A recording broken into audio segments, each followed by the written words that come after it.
I moved across the Atlantic for Nathan. I traded my life, my career, and my proximity to everyone I loved for the promise of a future with him. But for 5 years, my residency application has been a cycle of delays and rejections. Meanwhile, Jade, the family friend Nathan insisted on taking in, secured her permanent residency in just 3 months. Nathan personally hired an elite immigration firm to fast-track her case, claiming it was an emergency. In the wake of that disappointment, I told him I wanted to go home, to London. Nathan crumbled. He held me, weeping, begging me to stay. "Summer, you're my wife," he whispered into my hair. "Your papers will come through eventually. It's just red tape.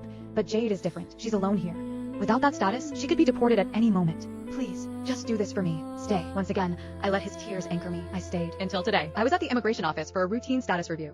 The clerk frowned, clicking through her screen with an expression of pure confusion. "Ma'am," she said, squinting at my file. "The system shows that Mr. Nathan Thorne's legal spouse is a Miss Jade." She looked up, her voice softening with pity. "Did you perhaps fill out the wrong form?" The world turned to ice. It wasn't just the green card I had been waiting for these past 5 years. Even my title, his wife, was a lie. I didn't go home. I drove straight to JFK. Just before boarding, a final text from him lit up my screen. "Stop being dramatic. Just come home." "But Nathan, we haven't had a home for a long time."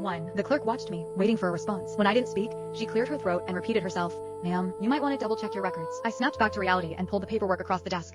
I managed a tight, hollow smile. "No need, thank you." For a split second, my instinct was to call Nathan, to demand an explanation, to hear the lie he'd inevitably crafted to cover this. The phone rang for a long time. When someone finally picked up, it wasn't Nathan. It was Jade. "Summer, Nathan's in a board meeting," she said, her voice dripping with that practiced, fragile sweetness. "Is it urgent? You can tell me and I'll pass it along. Although, unless it's about the grocery list, I doubt it's anything he needs to worry about right now." She paused, letting the silence sting. "We're actually in the middle of a merger. You know how it is. You probably shouldn't bother him with domestic stuff while he's working." I couldn't find my voice. The irony was a physical weight in my chest. In the background, I heard Nathan's muffled voice. "Who is it?" Jade chuckled softly. "No one, honey. Just a telemarketer. Go back to the contract." The line went dead. I stared at the black screen of my phone until a single tear splashed onto the glass. Then, I started to laugh. A bitter, jagged sound. Looking back, I shouldn't have been surprised. Nathan and Jade had grown up together. She was the one who got away. His first love. The girl his parents had always wanted for him. I knew that when we started dating. But Nathan had taken my hand, looked into my eyes with such convincing devotion, and promised me, "That's the past, Summer. You're my present. You're my everything." And like a fool, I believed him. Shortly after we moved to New York, Jade suddenly appeared, claiming a job offer had brought her to the city.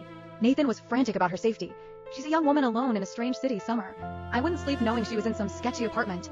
Please, let her stay with us." So, Jade moved into our guest room. She moved into our lives. Then, she happened to get a job as his executive assistant. Anyone with eyes could see it. But Nathan always had the same defense.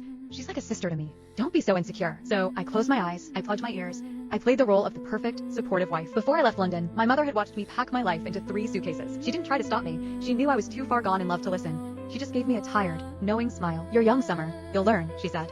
"A woman who lives on an allowance lives on a leash. The moment he decides to stop feeding you, you'll realize you have nothing of your own. Being a housewife is a dangerous gamble," she warned. "And the house always wins."